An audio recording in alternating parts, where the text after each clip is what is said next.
Los Trujillo y ejecutivo con los Arias, Balaguer. Arias, dice el director el operativo del INDRI, que la vigía está lista hoy. Ujú. La vigía está lista hoy y que yo quiero insistir fue la condición que puso el presidente Abinader para el ablandamiento del cierre total que existe tierra, mar y aire, que ya va para el sábado eran 24, 25, 28, va a cumplir un mes, creo, pasado mañana. Y es fuerte. Y veo que tenemos en el presupuesto 58 mil millones para la defensa. Ya. Y, este es un tema muy delicado. Ayer lo tratamos en diferentes momentos y de diferentes aristas. Una de ellas, por ejemplo, Fernando Capellán renuncia de una asociación. Está guapito. Renuncia de una asociación en Santiago que de forma Santiago. parte del Consejo de Desarrollo de Santiago, esa entidad. Capellán es un hombre de iniciativas importantes. Estuvo al frente de la asociación de los negocios de frontera, de zonas francas. Siempre ha tenido muy buenas iniciativas ahí. Y dirige una zona franca modelo que emplea al 2018, si son 20.000 y hay 18.000 haitianos, son 90. El 90%. 90%. Prácticamente la ciudad de Juana Méndez depende de eso y otras en la zona. Impacta mucho en zona de frontera. Y hay un ingreso en dólares muy importante, es una exportación permanente. Yo hacía referencia ayer a 170 furgones que habían allí y contratos que peligran de importantes firmas mundiales. Uno sabe que el interés nacional está por encima de los intereses particulares. Hay sectores, subsectores comerciales afectados con esta medida tomada por el gobierno por la construcción unilateral de parte de los haitianos. Uno no sabe ya de quiénes, de los grupos armados y quiénes, con los empresarios que controlan los grupos armados, de los que están en el gobierno que lo hacen a través de los grupos de las bandas o las bandas conectadas con el gobierno. En fin, porque hay empresarios con sus bandas y el gobierno también tiene su banda para protegerse, además de mecanismos activados por los Estados Unidos para mantener a Henry ahí como primer ministro. Entonces todo esto confluye y genera una situación difícil. El gobierno reacciona y toma una medida dura, muy dura, de cierre que afecta a haitianos, pero afecta a muchos dominicanos. Vamos para el mes. La vigía en la operación de las 3 bombas concluye hoy. Supongo que faltan algunos detalles en esto, pero es un bajadero importante porque a nivel comercial el asunto está complicado. A mí no me gusta ese maniqueísmo de, pero ¿qué es lo que quieren? El interés nacional. Hay una afectación importante. Claro, ningún gobierno tampoco puede, aquel está afectado y vamos a levantarlo todo, tampoco. Eso no es lo que estoy planteando. Pero hay una situación muy difícil y delicada y el presidente Abinader tiene que ponderarlo muy bien. Hacia dónde vamos, qué queremos, cuál es el nivel de daño, porque, lo decía ayer, hay algunas durezas de la rueda de prensa del lunes que no me gustaron, que parecen más para el mercado local, para el ámbito local, nacional. Y hay que tener firmeza, pero en esa firmeza tener muy bien también firmes los pies en la tierra. Hay que ponderar y volver a examinar. El presidente dijo que se examinaría día a día. No, eso no fue el término, pero un día a día, ¿no? A verlo. De ahí una medida de la ONU, de disposición, no van a entrar, no entraron el mismo día, se habla de enero, el canciller conecta con Kenia, le dicen que en noviembre podrían hacer el primer despliegue, no van a estar todos los hombres el mismo día tampoco, nos supone que están examinando el terreno y bueno.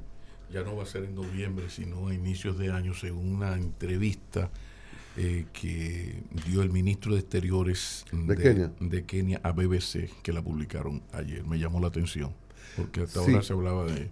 Pero yo creo que esa entrevista se dio el lunes y se publicó ayer. O sea, a partir de la aprobación. Sí.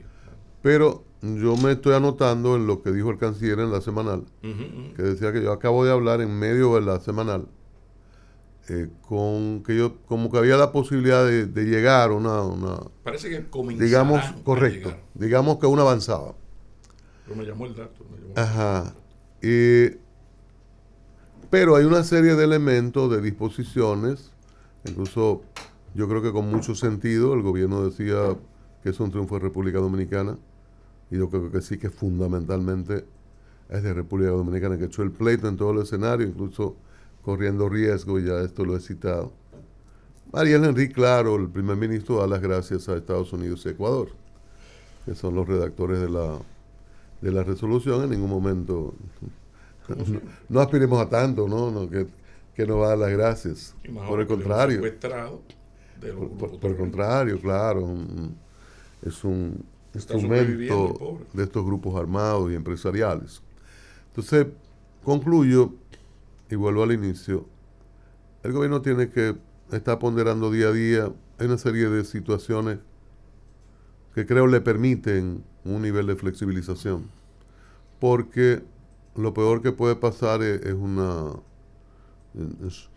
cuando usted canaliza algo, ¿no? Le quita presión, como ese vapor que bota la olla de presión.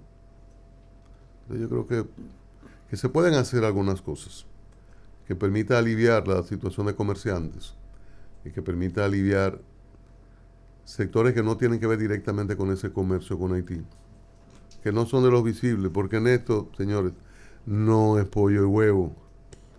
No es pollo y huevo, No es pollo y huevo.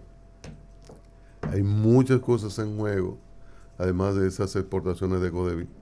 Y hay cemento, hay de todo.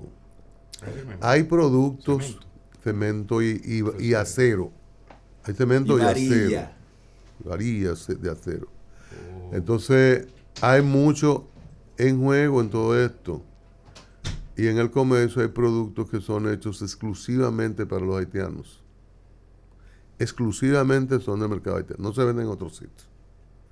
Entonces, lo que llamó la atención en este sentido, de que como hay una revisión día a día, hora a hora, la vigía se completa las 3 bombas hoy, que le den otra miradita hoy, a ver si en esta misma semana, a principio de la otra, se pueden tomar algunas medidas de flexibilización.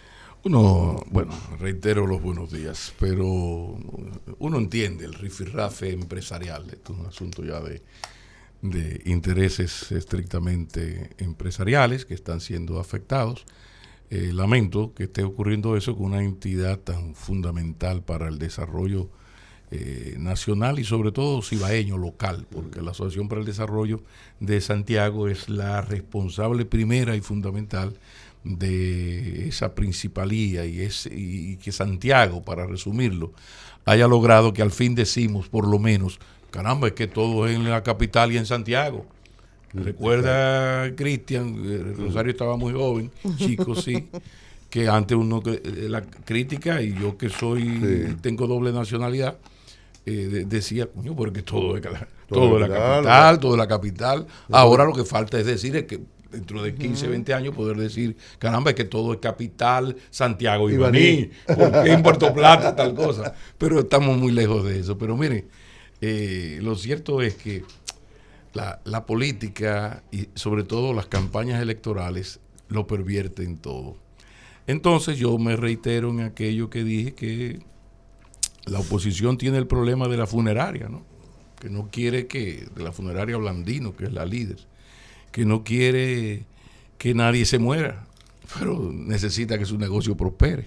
Entonces el problema está en que la oposición política está al acecho de cualquier acción local o global que beneficie la imagen del gobierno, porque resulta que el jefe del gobierno, el jefe del Estado, que somos todos, es un candidato político. Entonces yo puedo darle algún reconocimiento a Abinader, pero tengo que poner la coma. Aunque también debo decir, y soltar el ramplimazo, porque estamos en campaña. Uno pensaba que siempre ha sido utópico en eso, que caramba, la patria está por encima de, pero eso no es, en la realidad de una campaña electoral, señor Maquinini, eso no es así. Tenemos que acostumbrarnos. Ni siquiera porque él comenzó la semanal presentando su alocución de hace 2 años. Exacto. Y hay cosas que se ven y cosas que no se ven, que decía don Juan.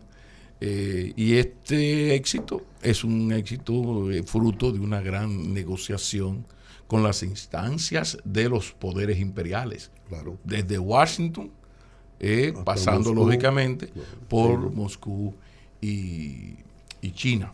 Pero, como les digo, uno tiene que estar preparado para estas mezquindades de una campaña electoral donde no hay inocentes.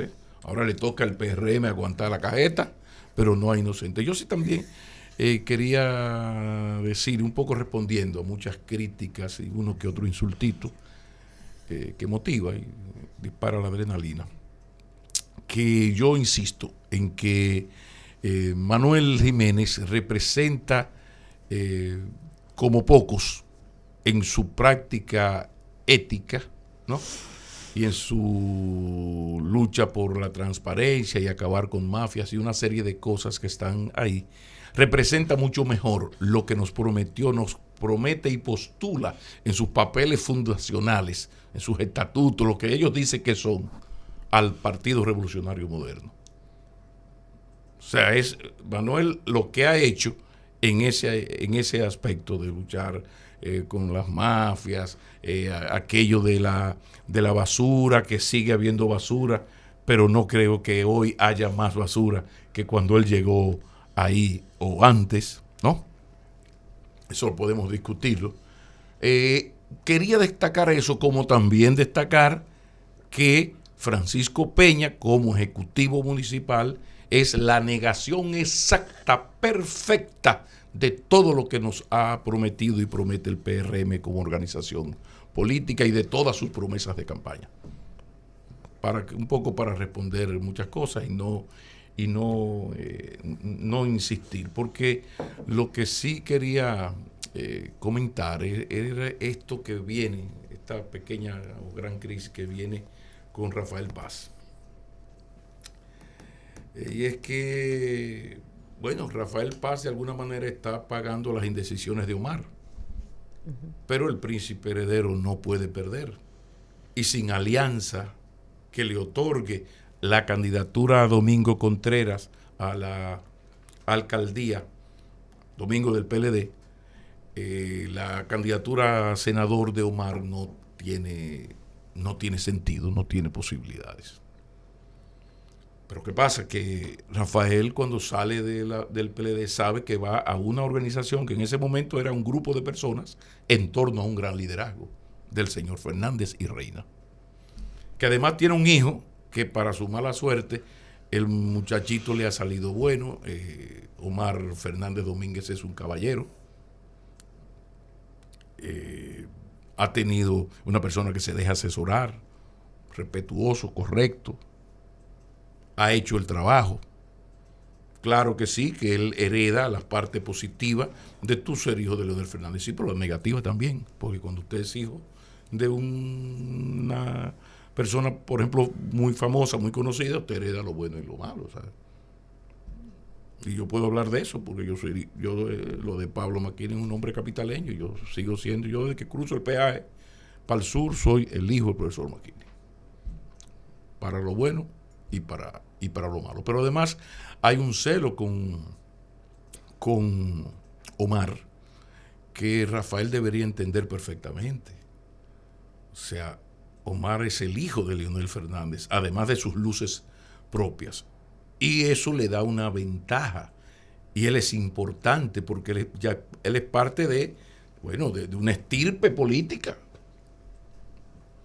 Pero el tratamiento que se le da a Omar en el PLD, fruto de méritos propios y heredados, ¿no?, se parece mucho al tratamiento dado a Rafael Paz cuando llegó al PLD, que se le trató como si fuera el príncipe heredero, como si fuera hijo de Leonel o sobrino ahijado de Danilo. ¿Y por qué?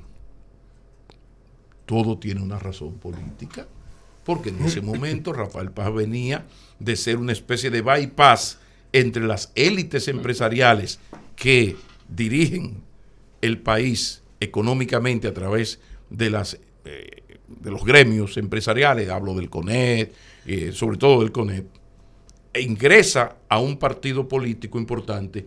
Para ese partido político vale oro, porque aquí si una cosa si hay algo por lo que un partido se tiene que preocupar, es por mantener buenas relaciones con las élites empresariales del país. Esto es una democracia, esto no es una dictadura del proletariado. Entonces, de repente al PLD llega este joven, que además tiene una relación familiar cercanísima con Charlie Mariotti, que viene del CONEP. Bueno, a ese muchacho se le dan, y los que no analizaban esto de esta manera no lo entendían. Uno vincula esto y dice, no, pero que por aquí es que va la cosa. Y por eso, cuando él se va, le dice, pero ¿cómo que tú te estás quejando que te han tratado mal aquí? Pero tú llegaste aquí. Yo creo que llegó primero que Francisco Domínguez Brito al comité político, si no estoy equivocado. Yo siempre he dicho que el único que no se puede quejar de Danilo es Paz. ¿Tú recuerdas? Ahora, ¿por qué el tratamiento de Paz, de Danilo y del danilismo y del PLD a Rafael Paz? Porque nada, le cayó en gracia, un muchacho bueno, bien formado, buen expositor, con muchas luces. No, es porque tú tienes un valor. O sea, Rafael Paz en ese momento se convierte en el proyecto político PLDista en lo que fue Lisandro Macarrulla para Luis Abinader. ¿Por qué Lisandro está en Palacio? Bueno, porque Abinader se siente cómodo, una persona. Al ser empresarios tienen el mismo, se entienden, sí, pero no solamente por un asunto gerencial, es porque se entienden. No solo por el apellido Macarrulla, porque se entienden. Es porque Lisandro Macarrulla era el bypass del gobierno de Abinader con las élites, porque eso se llama poder de agenda. Usted tiene poder de agenda cuando usted le dice, ¿qué dirá el presidente de esto? Déjame escribirle al presidente a ver qué tal cosa. Y el profesor Fernández, déjame ver qué piensa. El que tiene eso, tiene lo que se llama poder de agenda. Déjame escribirle al nuncio a ver qué opina. Se llama poder de agenda. Entonces Lisandro tiene un poder de agenda. Y Lisandro recibió un trato especialísimo, no porque es Macarrulla ni Sabater, que ese Sabater pesa mucho. Por y otros apellidos. Y otros, ¿verdad? Sino por entonces, esa misma situación se daba con Rafael. Ahora, ¿qué pasa? Los azares de la política, como yo decía, él va a ser víctima de las indecisiones de Omar, y no hay de otra, porque esas son, como dice el filósofo español Diango, son las reglas. De las indecisiones de Omar. Sí, porque está indeciso si va o no va. O de las diferencias que persisten en las negociaciones PLD, Fuerza del Pueblo. No, claro, ahí es que está. El asunto es que si Omar va, no debe perder. O sea, Leonel tiene que buscar la manera de que quien podría ser su heredero en 8 años, si Dios lo mantiene en salud, a Leonel. 16. En 8 ya, yo creo que para el 32 estaría. No. Bueno, esa es otra discusión entre nosotros. Él estaría listo, pero el profesor no todavía, Pablo, ¿qué pasa? No, van a ser 79 años y él va a tener 79. No, pero insisto, el asunto está en que Omar no puede, o sea, la Fuerza del Pueblo no puede permitir que Omar vaya a un proceso electoral donde todo está en su contra, donde debe perder. Y si la Fuerza del Pueblo va por un lado, en la candidatura a senador, va por un lado y el PLD por otro, le saludo a Faride o a Guillermo Moreno, lo que decide el PRM, lo que quiera. Que esa es otra discusión, esa es otra cosa. Pero entonces es Rafael quien, como te digo, fue beneficiado por ser un príncipe, no heredero, pero sí un príncipe de la aristocracia, en el sentido que era su bypass con el PLD, que debe de entender, tiene que ser, poner en práctica toda su inteligencia emocional que la tiene y toda su madurez, que yo creo que la tiene, y entender, mira, en política pasan estas cosas. A su líder político, que se llama Leonel Antonio Fernández Irreira, le arrebataron por coyuntura política 2 candidaturas a diputado, que él había ganado voto a voto, porque en ese entonces ya Leonel era la joven estrella, poco conocida, uno lo destacaba más como un profesor excepcional que era, porque los primeros afectos de Leonel Fernández en la política vienen de nosotros, del grupo que éramos sus estudiantes, que somos medio periodismo dominicano. Entonces, ese Leonel Fernández lo sacrifican 2 veces, pero hay algo peor. El lógico canciller del gobierno del PLD, el que debió ser el gobierno del PLD del 90, todo el mundo apostaba a Leonel Fernández. Pero a Leonel Fernández, según mis fuentes, don Juan le llama y le dice que debe ayudar a el señor que va a ser el canciller, porque él es un gran intelectual y el más conocedor de relaciones internacionales. Dirigía la revista Acción o Teoría y Política. ¿Cómo? Creo que era Teoría y Política. Teoría y Política. ¿Cómo? Espérate. O sea, en el 90, si el PLD ganaba, no era Leonel. Todos llamábamos para hablar de política internacional, guerra con Irak. No, tenía estas secciones fijas en el programa de... mediodía él tenía una sección. Sí, y con Alemani participaba fijo, Leonel. Pues a Leonel le dieron esa duro por la cabeza, diciendo que usted no va a ser el canciller. Yo lo estoy llamando para que usted ayude a tal persona que va a ser el canciller. ¿Y qué hizo el profesor Fernández? No, por supuesto, profesor, gracias por esa oportunidad, porque ya por lo menos iba a ser viceministro, vicecanciller, ¿no? ¿Y qué ocurrió? Bueno, que ese joven, en ese entonces, 35 años, 34, 35 años, 6 años después, es el presidente de la República. Entonces, la experiencia de Leonel Fernández debe ayudar a Rafael Paz a entender esta posibilidad de que él no sea el candidato y se sacrifique su candidatura para que el PLD y la Fuerza del Pueblo unificados lleven a Omar Fernández como candidato a senador por el distrito. Seguiremos con el tema después de los comerciales. El momento.